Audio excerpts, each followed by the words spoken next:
एक औरत ने मसला पूछा कि मेरा शौहर नमाज नहीं पढ़ता, क्या मैं अपने शौहर के साथ, बेनमाजी शौहर के साथ रह सकती हूं या नहीं। शेख इब्ने बाज ने कहा कि उसको तुम नसीहत करो, उसको तुम समझाओ, 3 दिन, 10 दिन, 20 दिन, 1 महीना, अगर वो मान जाए और नमाज पढ़ने लगे तो ठीक। उसने फिर मसला पूछा कि कई सालों से मैं समझा रही हूं लेकिन नमाज नहीं पढ़ रहा है, मेरा अपने बेनमाजी शौहर के साथ रहना जायज है या नाजायज। शेख इब्ने बाज ने फतवा दिया कि एक मोमिना औरत का, एक नेक औरत का बेनमाजी आदमी के साथ रहना सरासर हराम है। उस औरत ने फिर पूछा शेख इब्ने बाज से, मेरा हस्बैंड मुझे तलाक नहीं दे रहा है, वो कहता है मैं नमाज नहीं पढ़ता हूं तो क्या हुआ, लेकिन मैं तुझे तलाक नहीं दूंगा, अब मैं अपने शौहर को कैसे छोड़ूं। शेख इब्ने बाज का फतवा था कि जब तेरा शौहर नमाज ही नहीं पढ़ता, और जब नमाज नहीं पढ़ता तो वो मोमिन ही नहीं है, और जब मोमिन ही नहीं है तो तू उसके निकाह में ऑटोमेटिक नहीं है, और जब उसके निकाह में तू नहीं है तो तलाक की जरूरत ही नहीं है। निकाह काजी से फिस्क करा और एक हैज, एक पीरियड इंतजार करके अपना दूसरा निकाह कर ले, शौहर तलाक दे या ना दे, क्योंकि बेनमाजी जब मोमिन ही नहीं है तो तलाक की ज़रूरत भी नहीं है, तो इद्दत गुजार के दूसरा निकाह कर सकती है। यहाँ से आप अंदाज़ा लगा सकते हैं मेरे भाइयों कि एक नमाज पढ़ने वाली औरत को बेनमाजी शौहर के साथ रहना जायज़ नहीं है। यहाँ से आप अंदाज़ा लगाएं, बेनमाजी अगर मर जाए तो उसकी नमाज जनाजा भी जायज़ नहीं है। बेनमाजी अगर मर जाए तो उसको मुसलमानों के कब्रिस्तान में दफन करना भी जायज़ नहीं है। चल रहा है, चल रहा है। हमारा समाज इस पर क्या एक्शन लेता है सोचिए। नमाज तो एक ऐसा मामला है कि हजरत अली ने जिसको काजी बनाया था, काजी शुरैह जिसका नाम था, बहुत बड़े काजी थे। इनका बेटा एक मदरसे में पढ़ता था। एक बार ये नाई की दुकान पर गया, नाई बार्बर हज्जाम बाल बनवाने लगा। इसी बीच असर की अजान हो गई। जब बाल बनवा के आया तो जमात हो चुकी थी, सलाम फेर दिया, अस्सलामु अलैकुम व रहमतुल्लाह। ये जल्दी से आया, वज़ू बनाया, और वज़ू बनाने के बाद इसने अकेले नमाज पढ़ ली। लेकिन मदरसे के टीचरों ने देखा कि इसने जमात के साथ नमाज नहीं पढ़ी, ये बाद में आया और अकेले नमाज पढ़ रहा। नमाज पढ़ी उस बच्चे ने, लेकिन बाद में पढ़ी। मदरसे के टीचर ने, मदरसे के उस्ताद ने काजी साहब को लेटर लिखा, काजी साहब आपके बेटे ने नाई की दुकान पर बाल बनवाने में इतना टाइम लगा दिया कि जब बाल बनवा कर आया तो असर की नमाज की जमात हो चुकी थी, उसने बाद में अकेले नमाज पढ़ी है। मदरसे का मैनेजमेंट कमेटी क्या सजा दे आप मुतय्यन करिए। मैं मदरसे का मैनेजमेंट कमेटी का मेंबर हूं, लेकिन आप काजी हैं, आप बताइए कि आपके बेटे को क्या सजा दी जाए। काजी साहब ने जो सजा दी सुनिए वो क्या था। एक मोटा डंडा भेजा, एक मोटा डंडा भेजा और एक लेटर लिखा, और लेटर में लिखा हुआ था मदरसे की मैनेजमेंट कमेटी को ये मैं ऑर्डर देता हूं कि मेरे बेटे को इस मोटे डंडे से इतना मारो, इतना मारो, इतना मारो, जब तक ये डंडा टूट कर 3 टुकड़े ना हो जाए उस वक्त तक इस डंडे से मेरे बेटे को पीटते रहो। जब ये डंडा 3 टुकड़े हो जाए तो मेरे बेटे को पीटना छोड़ देना और उसका खाना पानी बंद करके कमरे में बंद कर देना। अगर वो तौबा कर ले और इसरार करे कि आइंदा मैं कभी, इकरार करे कि आइंदा मैं कभी इतने तंग वक्त में बाल नहीं बनवाऊंगा, या कोई तंग वक्त में टाइट शेड्यूल में मैं नमाज का वक्त करीब हो तो मैं कोई दूसरा काम नहीं करूंगा, अगर इस बात का इकरार करे तो छोड़ देना, वरना भूखा प्यासा अगर मरता है तो मर जाने देना। ये काजी का फैसला है अपने बेटे के बारे में, काजी शुरैह का। हम अपनी नौजवान नस्ल को एंड्रॉयड मोबाइल उनके हाथों में दे देते हैं और समझते हैं कि मेरा बेटा फजर में जमात के साथ नमाज पढ़ेगा। जो आपका बेटा रात के 12 बजे तक 2 GB मिलने वाले नेटवर्क को खत्म करने में रात गुजार देता हो, आप अपने उस बेटे से ये उम्मीद रखते हैं कि वो फजर की नमाज जमात के साथ अदा करेगा। इन सर्दियों की रातों में ऑनलाइन पढ़ाई के बहाने आपकी बेटियां मोबाइल इस्तेमाल करके व्हाट्सएप और फेसबुक यूज कर रही हैं, और आप ये उम्मीद रखते हैं कि हमारी बेटियां बापर्दा और बाहया हो जाएंगी, नकाब लगाएंगी, खुशबू से पाक साफ रहकर बाजार में या अपने मैके या कहीं और जाएंगी। या आप आज के इस दौर में उम्मीद लगा रहे हैं तो बेकार है। अगर आपने अपनी बेटी को एंड्रॉयड मोबाइल दे रखा है, फेसबुक और मैसेंजर और व्हाट्सएप अगर वो चला रही हैं, तो याद रखिएगा आप अपनी बेटी पर भरोसे के लायक नहीं है। आपकी नजर में आपकी बेटी कितनी पाक साफ हो, लेकिन आपको अपनी बेटी पर भरोसा नहीं करना चाहिए, एतमाद नहीं करना चाहिए, इसलिए कि व्हाट्सएप और मैसेंजर और फेसबुक चलाने वाली लड़की का एतबार नहीं किया जा सकता है। आज के इस दौर में जब हजरत आयशा सिद्दीका के ऊपर तोहमत लग सकती है, हजरत आयशा सिद्दीका इल्जाम से अपने आप को नहीं बचा सकती हैं, तो हमारी बेटियां उनसे ज्यादा पाक दामन तो नहीं है, हमारी बच्चियां उनसे ज्यादा नेक तो नहीं है। जब मुनाफिकों ने, झूठों ने, जब कजरुओं ने और दिल के गंदे लोगों ने अम्मा आयशा को नहीं छोड़ा, तो हमारी बेटियों को कैसे छोड़ेंगे?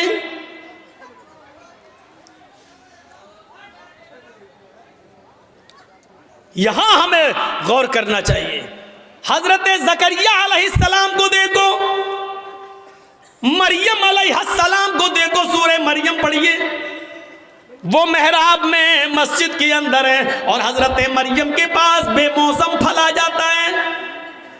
बेमौसम फल, आम का मौसम नहीं आम आया, लीची का मौसम नहीं लीची आया। ज़करिया जब मस्जिद में दाखिल होते हैं, मेहराब के अंदर घुसते हैं, देखते हैं कि मरियम जिसकी मैं किफालत कर रहा हूं उसके पास ये फल मौजूद है।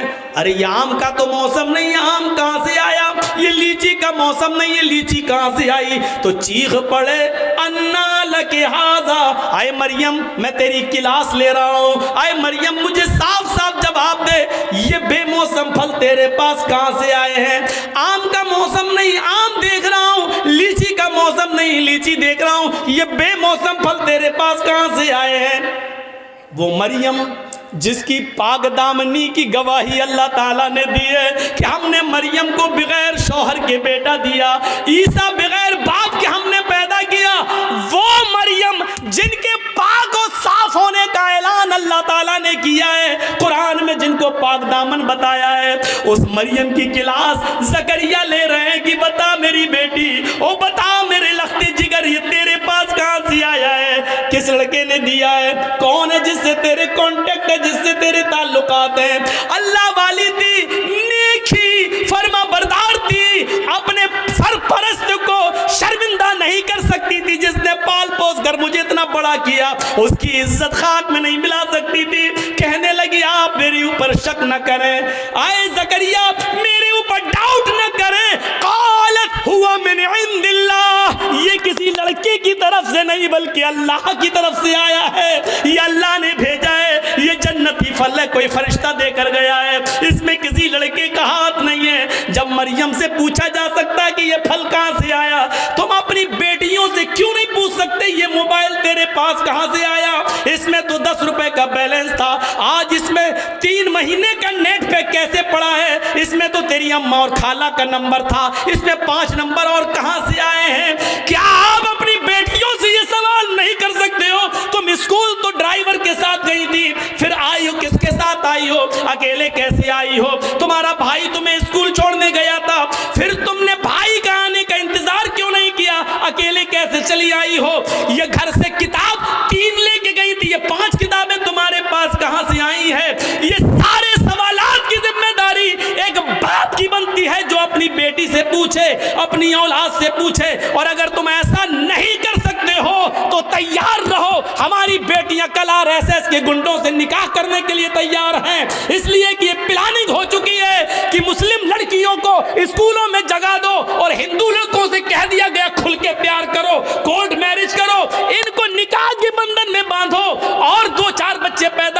बच्चे अपने पास रख के औरत को दर दर की ठोकर खाने के लिए मजबूर कर दो, उसको निकाल दो। अगर आप अपनी बेटियों की निगरानी नहीं कर सकते हो तो तैयार रहो, आपकी बेटियां गैर मुस्लिमों के साथ निकाह करने के लिए तैयार हैं। 10,000 से ज्यादा एप्लीकेशनें कोर्ट में मौजूद हैं मुस्लिम लड़कियों की, जिसमें यह कहा गया है हमें अपनी मर्जी से हिंदू लड़कों के साथ निकाह करने के लिए तैयार हैं।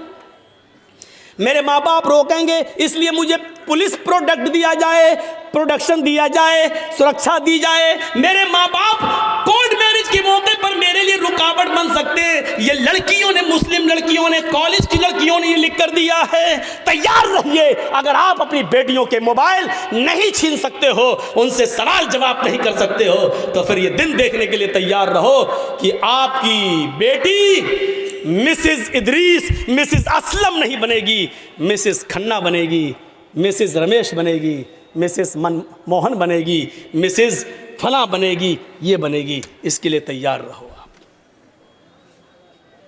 जो कहना था कह दिया। बुरा लगना स्वाभाविक है, क्योंकि हक है, हक बुरा लगता ही है। कड़वी है, कड़वी चीज़ खराब होती ही है। इसलिए मैं माफ़ी का चंदा नहीं मांगूंगा आपसे, स्वाभाविक चीज है, होना है। आपने पूछा नमाज पढ़ी कि नहीं पढ़ी, बेटे से पूछा। हमारे नबी ने तो ये कहा था ना, जब बच्चा 7 साल का हो जाए, बच्चे में लड़का लड़की दोनों शामिल है, जब बच्चा 7 साल का हो जाए नमाज पढ़ने का हुक्म दो, लेके जाओ। नहीं पढ़े कोई बात नहीं, कभी पढ़ेगा कभी छोड़ेगा, लेकिन जब 10 साल का हो जाए नमाज ना पढ़े तो उसको मार मार के ले जाओ, मार मार के नमाज की तरफ ले जाओ, पीटो। 12-10 साल के बाद लड़के को पीटना पड़ेगा, नमाज के लिए मारना पड़ेगा, सजा देना पड़ेगी आपको अपने बेटे को, क्योंकि वो 10 साल का हो चुका है। 10 साल के बाद बाप की जिम्मेदारी बनती है कि वो अपने बेटे को नमाज न पढ़ने पर मारे, पीटे और फिर मस्जिद में ले जाए। आपने किया ऐसा? मोबाइल चलाने की खुली इजाजत, चलाओ और बिगड़ो।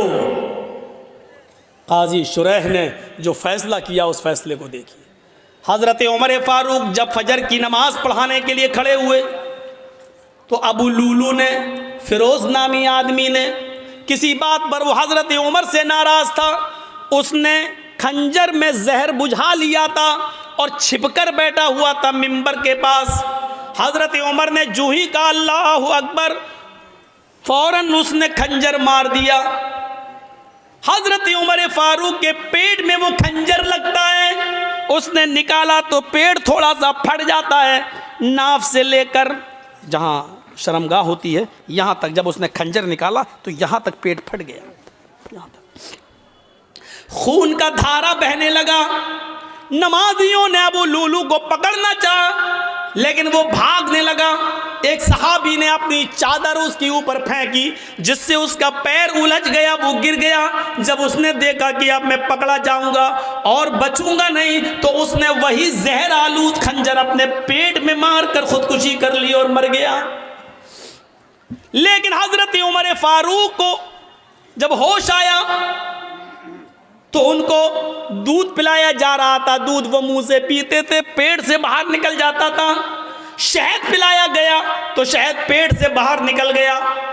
जो चीज खिलाई वो पिलाई जा रही है, वो मुंह से तो खिलाते थे लेकिन पेट से बाहर निकल जाती थी। इस हाल में किसी ने कह दिया अमीरुल मोमिनीन, अब आप फजर की नमाज कैसे पढ़ेंगे?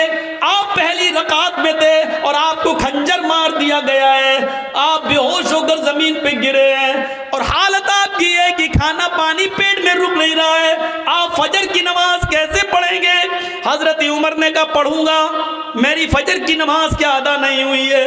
कहा नहीं। पानी लाओ, वुजू बनाया, खड़े हो गए। लोगों ने कहा बैठ के पढ़ लो, कहने लगे नहीं नहीं अभी खड़े होने की ताकत है।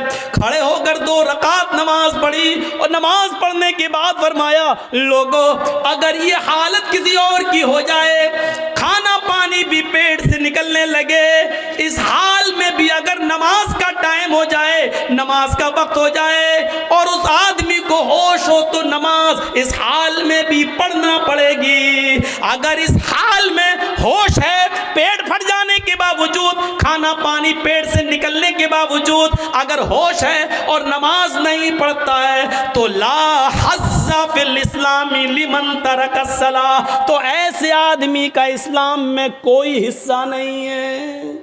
इस हाल में नमाज ना पढ़े तो इस्लाम में हिस्सा नहीं है। जो तंदुरुस्ती में नमाज ना पढ़े वो मुसलमान बना बैठा है।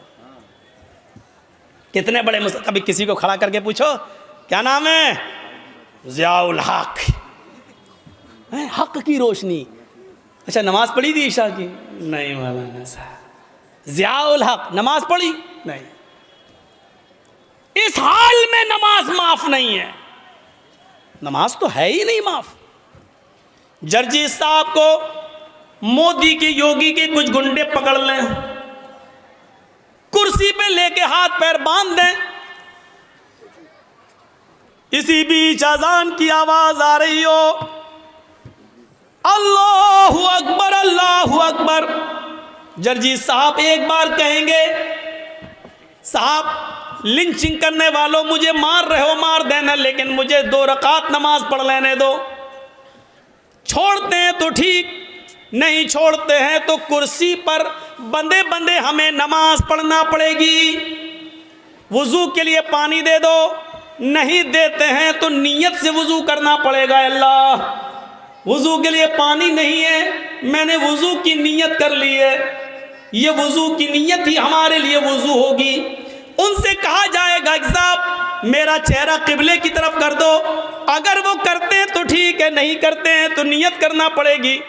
हाँ मेरा चेहरा खुला होता तो किबले की तरफ करता, लेकिन मैं बंधा हुआ हूँ इसलिए मैं इसी तरफ रुक करके नमाज पढ़ रहा हूँ। आय अल्लाह तू किसी किबले का मोहताज तो नहीं है, तू मेरी दिल की नीयत अच्छी तरीके से जानता है। लैसल बिर्रान तुवल्लू वुजूहकुम क़िबलल मशरिक़ मगरिब, ये आयत आपके जहन में आनी चाहिए। लेकिन नमाज इस वक्त भी पढ़ना पड़ेगी।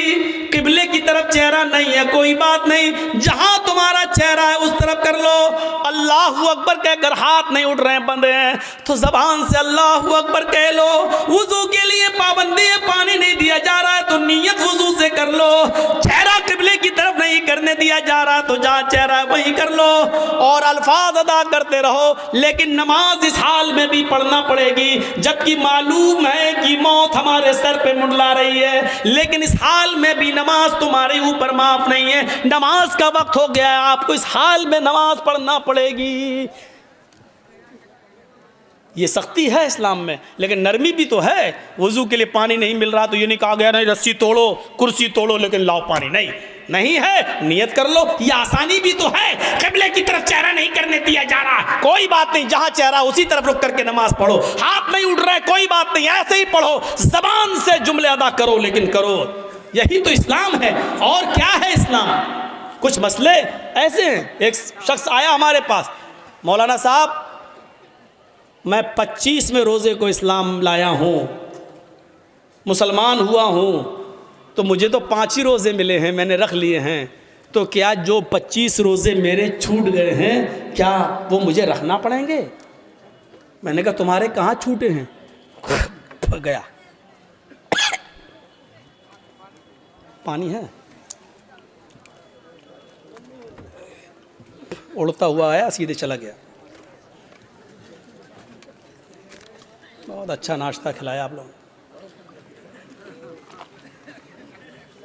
चलिए अब सुनिए मसला। एक शख्स 25 तारीख को 25वें रोज़े को इस्लाम लाता है। मान लीजिए कोई गैर मुस्लिम है, हिंदू है, ईसाई है, क्रिश्चियन है, यहूदी है, जैनी है, 25 रोज़े को अगर मुसलमान होता है तो क्या 25वां रोज़ा मुसलमान हुआ, 25 छूट गए, 24 रोज़े छूट गए, तो अब उसको कितने मिल रहे हैं? 25, 26, 27, 28, 29 और 30 का चांद हुआ तो 30, 5-6 रोज़े मिल रहे हैं। तो शरीयत ये कहती है कि जितने मिल रहे हैं उतने ही रखेगा वो।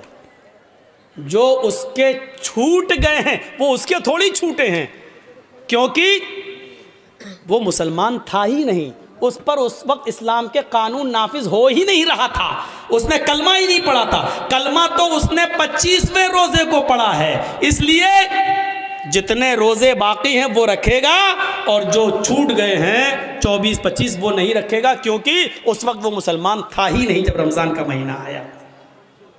पहली चीज़। दूसरी चीज़ एक और सुनिए, मान लीजिए 5:30 बजे आपके यहाँ रोज़ा इफ्तार होता है, सूरज 5:30 बजे डूबता है और कोई शख्स 5 बजे इस्लाम ला रहा है, 25वां रोज़ा है, 5 बजे इस्लाम लाया, जर्जिस्तान में इस्लाम, अशहदु अल्ला इलाहा इल्लल्लाह व अशहदु अन्ना मुहम्मदन अब्दुहु व रसूलुहु, 25वें रोज़े को 5 बजे इस्लाम लाया है, उसका रोज़ा यहीं से शुरू हो गया है। अभी जो 5 बजे तक जो उसने खाया पिया वो सब माफ, क्योंकि उस वक्त तक उसके ऊपर इस्लाम नाफिज था ही नहीं, वो मुसलमान नहीं था, इसलिए वो सब नहीं। 5 बजे इस्लाम लाया है तो 5 बजे से ही उसका रोज़ा शुरू हो गया, इस्लाम के कानून उसके ऊपर नाफिज हो गए और 5:30 बजे वो रोज़ा खोल लेगा और उसका ये रोज़ा पूरा माना जाएगा। 25वां रोज़ा आधा घंटा रखा लेकिन पूरा 25वां रोज़ा माना जाएगा। अब 25वां जोड़ा जाएगा, 26वां रखेगा, 27वां, 28वां, 29वां, 30वां ये रखा जाएगा, और इससे पहले जो छूट गए वो एक भी उसको नहीं रखना पड़ेंगे, क्योंकि उस वक्त तक वो मुसलमान नहीं था। इन मसलों को जहन में रखिए, ये छोटे छोटे मसले हैं, अपने जहन में इन मसलों को रखिए और याद करिए।